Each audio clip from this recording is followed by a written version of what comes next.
Oi pessoal, como estão? Aqui Cintia Nogueira do @Conexão com CX. E hoje eu senti de conversar com vocês sobre o luto. Senti porque é um movimento bem grande no meu entorno de pessoas passando por um período bem difícil, né? Pelos desafios do luto. Alguns amigos, pessoas que me acompanham pelas redes sociais. E eu decidi trazer então a minha visão, que não é absoluta, que não é 100% verdadeira, né? Mas que eu acredito que seja válida assim compartilhar e que pode auxiliar muito na reflexão daqueles que sentirem no seu coração que as palavras que eu disser aqui fazem sentido para si. Então, de antemão, eu já deixo bem claro que a minha intenção aqui não é convencer ninguém, mas sim trazer um ponto de vista. O luto é sempre atrelado à dor, aqui nessa nossa atmosfera, né? Nós entendemos que a passagem das pessoas para a vida espiritual ainda é algo muito doloroso. Então, eu acredito que seja interessante pontuar algumas coisas, tá? Então, eu vou trazer para vocês a visão que eu tenho conforme os meus estudos e conforme aquilo que eu sinto e que eu já vivi na minha vida. Então, talvez eu dê alguns exemplos aí de ordem pessoal para vocês. E deixando bem claro que a intenção é compartilhar e não impor nenhum conceito, crença, enfim, muito pelo contrário. Nós vivemos em uma sociedade onde nós nascemos com a certeza de que vamos morrer fisicamente, que vai acontecer a nossa passagem para um plano espiritual, mas nós somos levados a ignorar isso durante toda uma vida. Então vejam que contraditório, que difícil, né, que desafiador esse nosso paradigma vigente, né?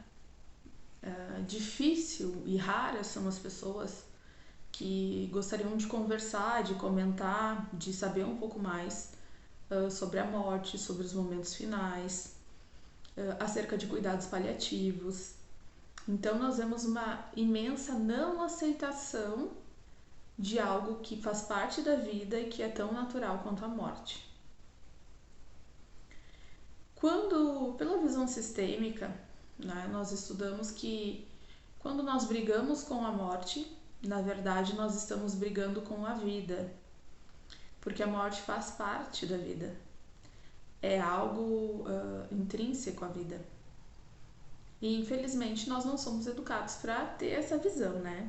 Tanto dentro das religiões, quanto nos meios sociais, no seio familiar. Então é muito raro você encontrar alguma cultura aí, tem, né? A gente sabe que sim, que tem. E filosofias religiosas também, mas que aceitam a morte como sendo algo natural e algo certo que vai chegar. Então é uma profunda negação. Enquanto sociedade nós acabamos deixando a morte nas nossas sombras, não? E o que acontece? A morte acaba sendo sempre, para a grande maioria das pessoas, algo muito doloroso, que causa feridas profundas e às vezes se torna um entrave na vida de quem fica, porque a pessoa não aceita, não admite a passagem daquele ente querido, independentemente se é familiar, amigo, enfim, a pessoa não aceita, né? E vive um ciclo de dor. Só que, como facilitadora de algumas técnicas que possuem um fundo, um fim terapêutico, e também como estudiosa de religiões, de espiritualidade, eu me deparei com muitos conceitos, muitas realidades ao longo do tempo, e a intenção foi trazer um pouquinho para vocês hoje. O que acontece? Na minha visão, nós somos uma consciência eterna, nós somos uma centelha divina. Então, o que acontece? De tempos em tempos, nós retomamos uma roupagem física, que é, por exemplo, a que nós estamos vivenciando aqui agora. Então, neste espaço-tempo, neste momento, eu estou aqui encarnada nesta realidade como Cíntia. Mas é certo que a Cíntia, em um dado momento, vai deixar este corpo e não necessariamente deixará de existir, né? Porque o que anima esse meu corpo é o que muitos chamam de alma e é o que eu costumo chamar de consciência. Hoje eu entendo como uma consciência extrafísica. Então, o que acontece? Todas as memórias do que eu vivi, senti, do que eu sou, permanecem após o abandono da roupagem física, seja esse abandono pela causa que for, tá? Não interessa se é uma morte dita natural, né? Acidentária, por conta de alguma doença mais incisiva, não interessa a causa da morte em si, né?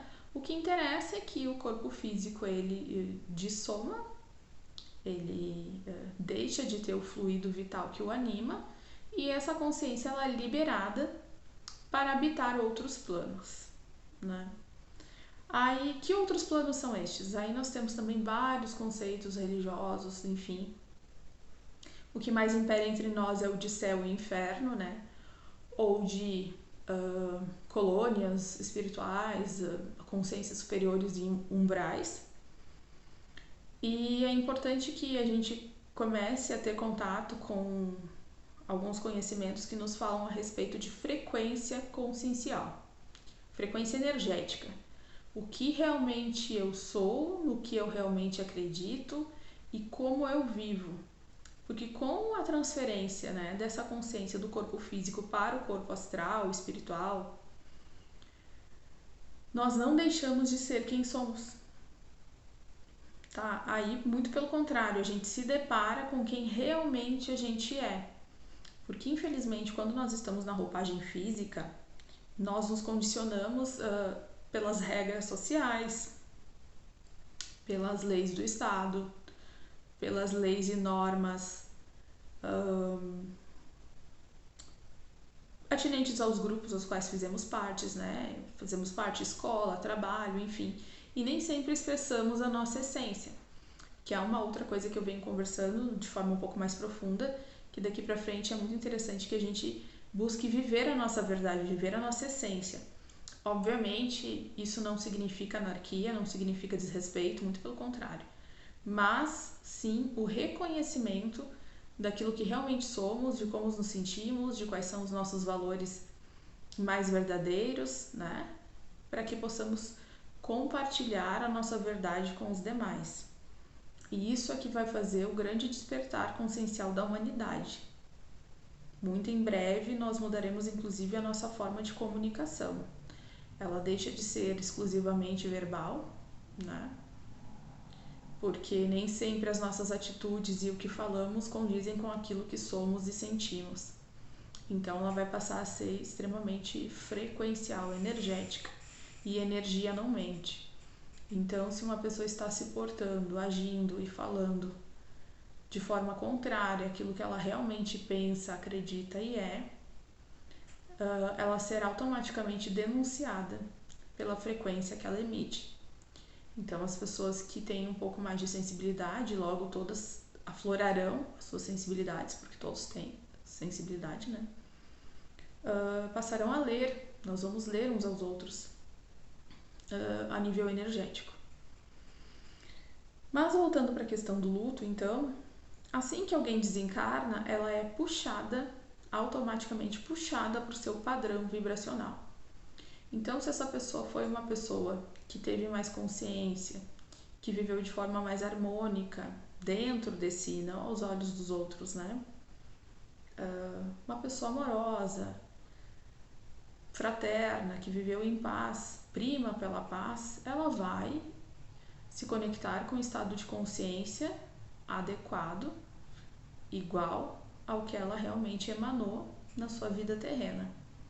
Se ela teve algumas perturbações, se ela viveu uma vida um pouco desregrada, se ela vive em extrema ansiedade, com pensamentos dissonantes, ela também vai se conectar a essa frequência no plano astral. Então, não se trata de céu e inferno, mas sim de frequência vibracional. O que eu quero dizer com isso? As pessoas que se vão, elas sempre têm apoio, sempre são acompanhadas, amadas, apoiadas, cuidadas por outros seres que, assim como nós, foram ainda antes e fazem parte do plano espiritual neste momento. Então, podem ser anjos, arcanjos, seres ascensionados, e aí entram as mais diversas crenças e religiões, enfim. Mas a gente tem uma certeza que a gente tem é que sempre há consciências superiores a nos apoiar durante todos os instantes, todos os períodos da vida. Então ninguém, nenhum ente querido, né, que parte, está sozinho, está abandonado, está sem amparo. O que eu noto das pessoas que permanecem em um luto muito sofrido é a não aceitação, tá? E essa não aceitação ela se dá por diversos aspectos que a gente vai abordar logo mais, mas principalmente pelo fato de que algo dentro delas que elas haviam entregue ou atrelado àquele ser que deixou a fisicalidade. Tá? Isso não interessa a idade, não interessa o motivo do desencarne, é uma questão de conexão energética com aquele ser. Então, o luto, quando ele é vivenciado, ele precisa ser vivenciado, aliás, né? Aquele período que a gente ainda vê como uma perda, como algo muito ruim, é importante que a gente expresse, que a gente se recolha para chorar, que a gente busque conforto, né, com amigos, com pessoas, às vezes com profissionais, terapeutas, pessoas que compartilham conosco, né, de alguma prática espiritualista, religiosa, tudo isso é muito importante. Mas é interessante também verificarmos que há um período que realmente ele não é exato, né? Cada um vai vivenciar de uma forma diferente, mas lutos eternos, prolongados, eles nada mais são do que uma revolta diante de uma lei cósmica, de uma lei da vida, que prejudica muito aquela pessoa que partiu e que te ama e que está sentindo, né? Ela tem acesso ao que você sente, ela consegue, em alguns casos, ver, ouvir, sentir o que você está emanando. E a você, que não está vivendo a sua vida, não está dando a devida atenção à sua energia vital, ao que você veio emanar, e usando aquele ser como desculpa para não olhar para a própria vida, para não seguir com os próprios planejamentos e com aquilo que você veio cumprir nesse espaço-tempo. Então é muito importante ser muito sincero com você de qual tipo de luto você está vivenciando, qual tipo de dor você realmente está expressando, tendo por base, né, a passagem para a vida extrafísica daquele ser que te é tão querido. E é uma análise que poucas pessoas elas se dedicam a fazer. Geralmente elas desenvolvem o que nós chamamos de uma visão de túnel, então elas enxergam só a dor daquela passagem e aproveitam aquele gatilho, aquela dor, para se lamentar ou para projetar nisso as frustrações, os anseios, as expectativas e todos os planejamentos de uma vida que não foram concretizados. Então, o luto, a passagem daquele ser querido, acaba sendo uma desculpa para se abandonar, para se maltratar, e reflete também nos demais membros da família, as demais pessoas que compartilham da vida com aquele que fica, uma vez que, com as energias extremamente baixas e em sofrimento, acaba demandando de seus familiares, de seus entes mais próximos, amigos, filhos, uma energia que nem sempre eles dispõem a dar, provocando um grande desequilíbrio, né, no seu círculo de trocas, no seu círculo de vivências. Ocorre que geralmente essas pessoas elas não se dão conta disso, né? e acabam se vendo como vítimas, como fracas, revoltadas com a vida, revoltadas inclusive muitas vezes com aquele que se foi, sentindo-se abandonadas, deixadas de lado e agindo como eternas crianças desamparadas, ainda que sejam adultos e que tenham total capacidade de tomar conta de si e das próprias vidas. Tudo isso é visto de duas formas, né? Primeiro, como uma infantilidade consciencial muito grande, na medida em que seres que precisam de atenção, total cuidado e carinho são seres ainda infantis, dependentes, quando na maioria das vezes não se trata de seres infantis, de pessoas extremamente carentes que nunca olharam para si, projetaram toda a sua energia vital no outro, e a partir do momento em que este outro parte, ela se vê responsável única e exclusivamente por si e convidada a se olhar internamente, e na medida que recusa a fazer esse trabalho, acaba projetando toda a dor, raiva, medo, insegurança no fato que culminou na passagem daquele ente. Então ela coloca toda essa sombra no luto e o perpetua. Então é muito, muito importante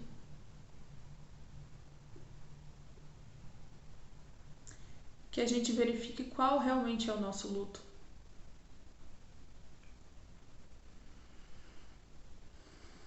É um luto por um amor que realmente se foi?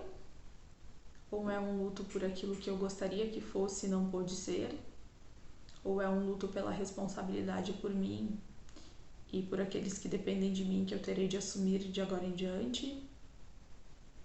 É uma carência? É uma fuga da vida? É um não querer que ser?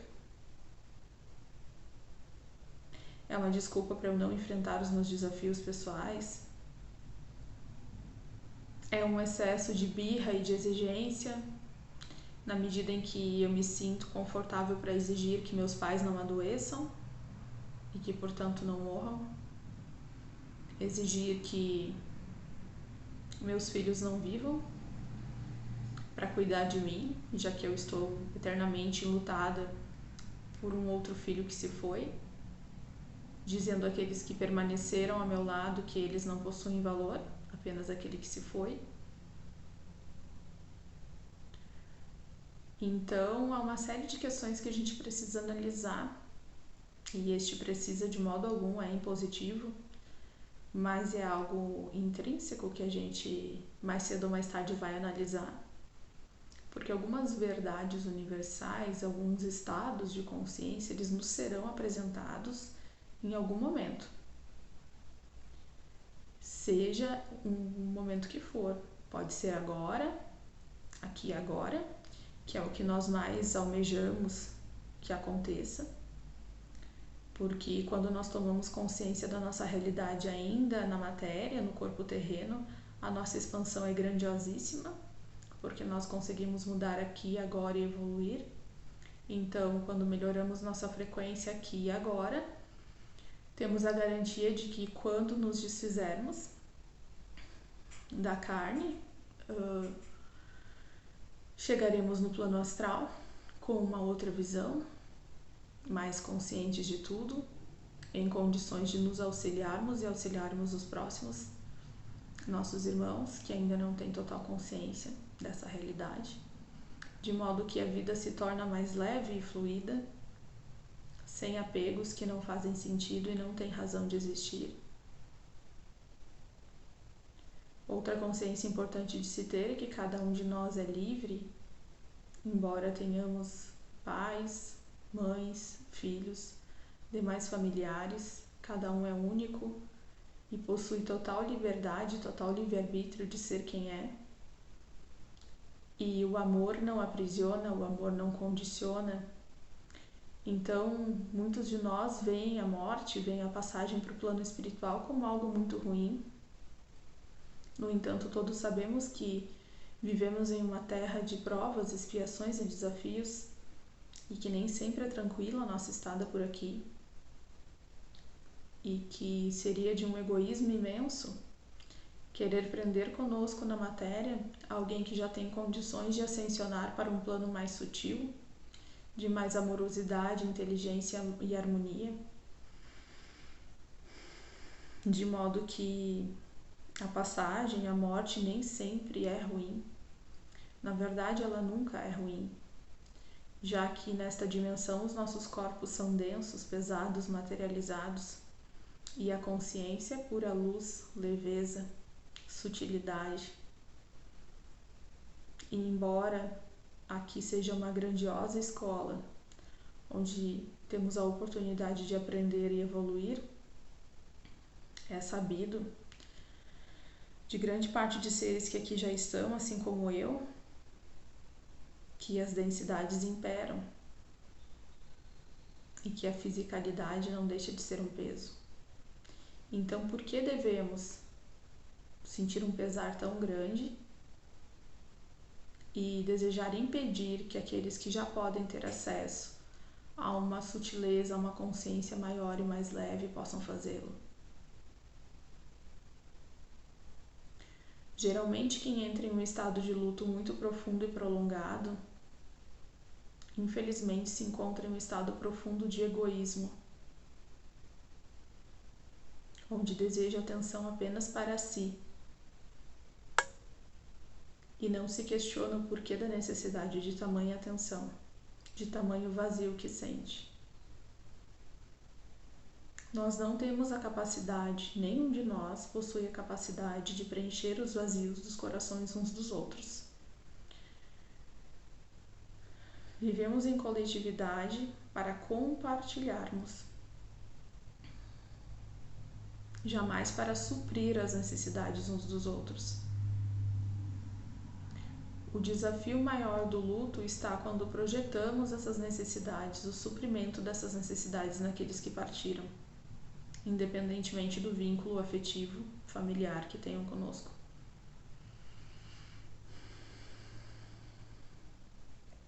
Então, se você está vivenciando um luto muito desafiador, prolongado, sente revolta em seu coração, vive com a não aceitação, reflita dentro de você o que essa pessoa de fato realmente representava em sua vida, em sua existência. Que buraco em seu coração, que vazio no seu ser você estava tentando preencher com a presença e o amor do ser que fez a sua passagem. Somente assim, de posse desta consciência e da consciência de que todos somos eternos e seres livres, poderemos viver com mais serenidade, interagir com mais serenidade e aceitar as leis cósmicas naturais da vida. Dentre elas, a morte do corpo físico, a morte na fisicalidade, que nada mais é do que um portal para outras dimensões não materiais.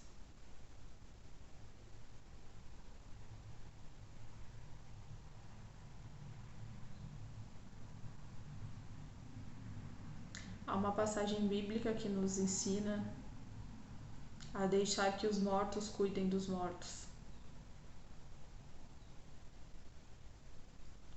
E ela está ali justamente para nos dizer que devemos atentar para o presente, para o atual momento em que estamos vivendo. Se estamos aqui na fisicalidade, em vida terrena e física, devemos atentar para o que podemos fazer para melhorarmos enquanto seres humanos, no aqui e agora.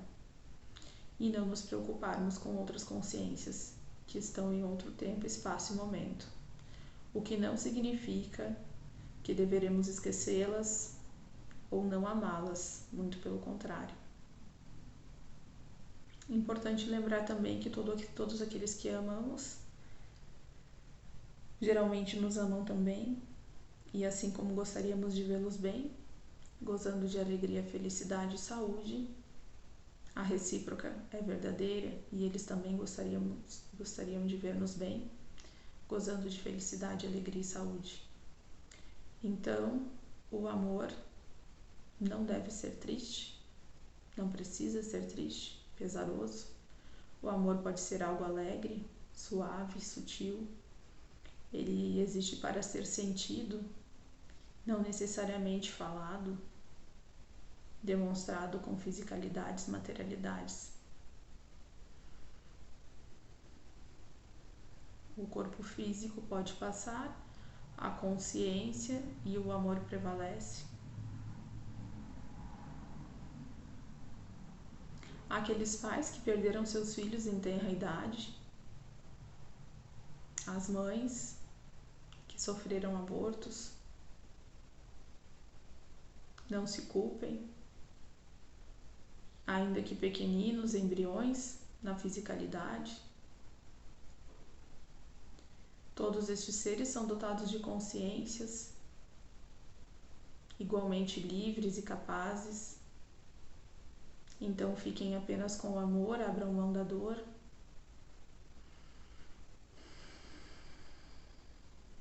Francisco Cândido Xavier escreveu que a saudade dói em dois mundos. Depende de cada um curar essa saudade em seu coração, para que permaneçam apenas boas lembranças e amor.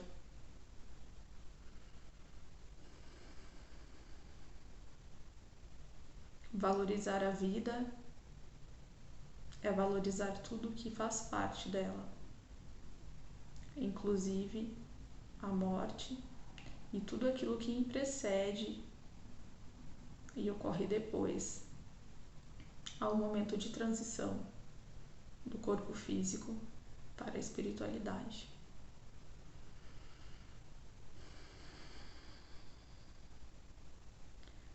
Desejo que essas palavras possam tocar de forma profunda as consciências que com elas se conectarem, que todos possam fazer um pouco diferente diante da dor que sentem em seus corações, que de forma alguma ela tentou aqui foi a intenção minimizar aquilo que sentem, mas apenas mostrar uma nova forma de ver e uma nova forma de sentir, de forma mais leve, consciente, amorosa.